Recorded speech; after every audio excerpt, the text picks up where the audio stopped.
निश्चिंत हो जाओ।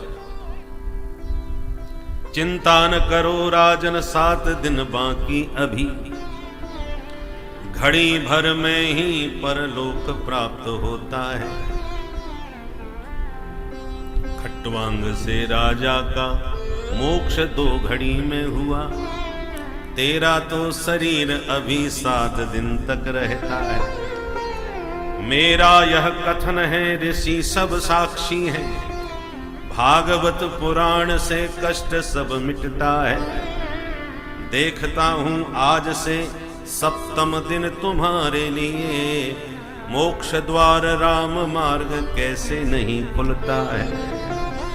श्री सुखदेव भगवान की।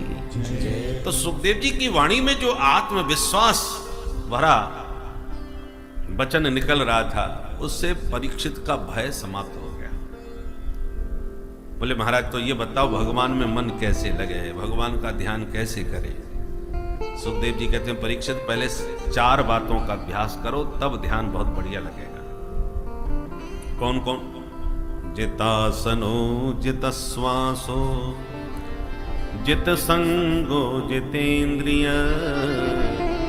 स्थूले भगवतो रूपे मनः संधारये धिया।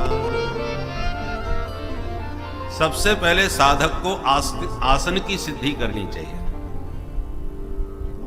एक आसन पर बिल्कुल रीढ़ की हड्डी सीधी करके बैठने का बढ़िया अभ्यास करो।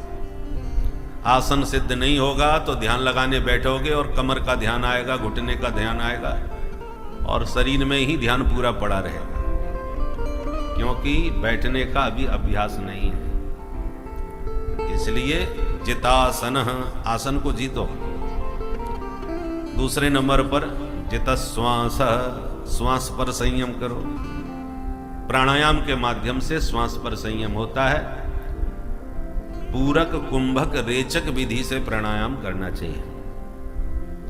अंगूठे से नासिका का दाहिना छिद्र बंद कर लो और बाएं नासिका छिद्र से धीरे धीरे श्वास को भीतर भरो।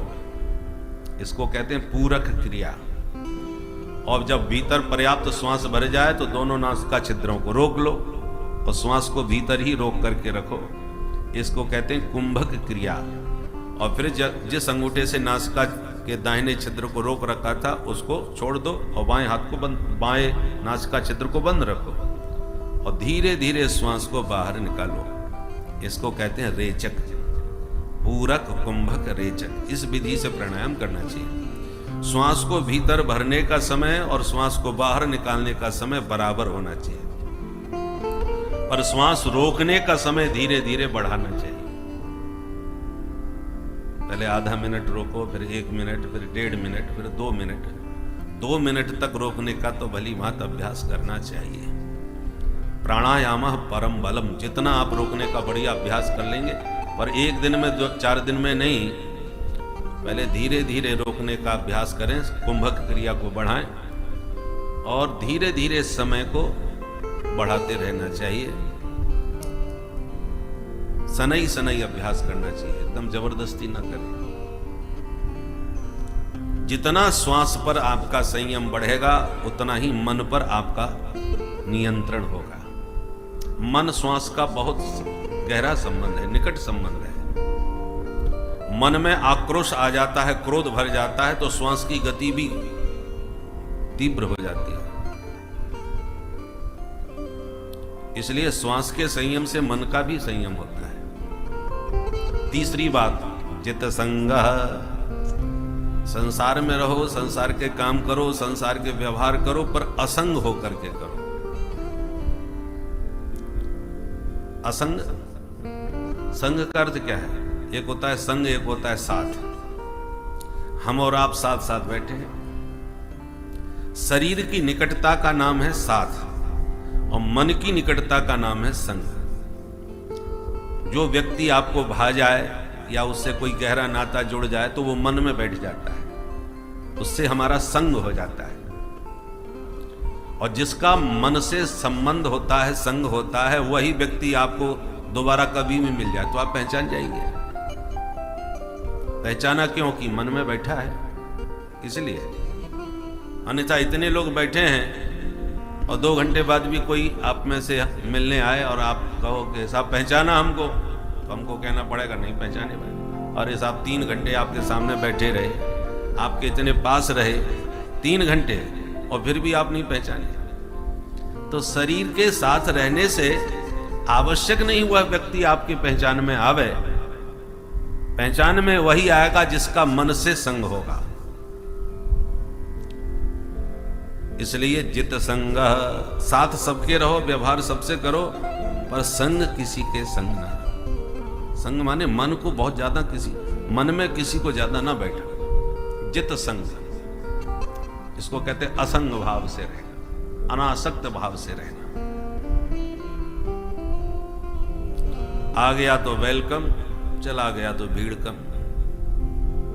आपके चित्त पर उसके आने का या जाने का बहुत अधिक प्रभाव नहीं पड़ना चाहिए, पर हम लोग प्रभावित होते ही हैं। आ गया तो गदगद हो गए, चला गया तो उदास हो गए। इसलिए जित संग रह करके संसार में व्यवहार करो। नारियल 2 प्रकार के होते हैं, कच्चा पानी का और एक सूखा पका हुआ सूखा नारियल जो बचता है। दोनों में अंतर क्या है? नारियल के भीतर नारियल का गोला है, पर जो कच्चा नारियल है वो गोला नारियल से चिपका रहता है, और जो परिपक्व होता है वो नारियल का गोला नारियल के भीतर रहते हुए भी नारियल से अलग हो जाता है। अब सूखे नारियल को फोड़ो, नारियल फूट जाएगा, गोला निकल के अलग हो जाएगा। नारियल के फूटने का गोले पर कोई प्रभाव नहीं पड़ा, क्योंकि भीतर तो था पर असंग था। पर जो पानी का नारियल है, कच्चा है, उसे फोड़ोगे तो गोला संग में ही फूटेगा, क्योंकि चिपका हुआ है। उसी प्रकार संसार में चिपक के रहोगे तो जिन जिन से चिपकोगे, जिन जिन से मन को चिपकाओगे, उनके फूटने टूटने पर आप भी टूट जाओगे। बहुत से लोग कहते हैं वो उनके साथी चले गए, तब से बेचारे इतने टूट गए कि वो भी फिर उनके बिना रह नहीं पाए, कुछ ही दिनों में वो भी चले गए। तो संसार में जाना तो सबको है, पर जाना जिनसे चिपक के रहोगे, उनके टूटने पर तुम भी टूट जाओगे। और सूखे नारियल की तरह रहोगे तो दुनिया है, टूट रहे हैं, फूट रहे हैं, जा रहे हैं, तुम पर उसका बहुत अधिक प्रभाव नहीं पड़ेगा। असंग रह करके अभ्यास करो। नौका पानी में रहती है, अनेकों को पानी से पार लगाती है,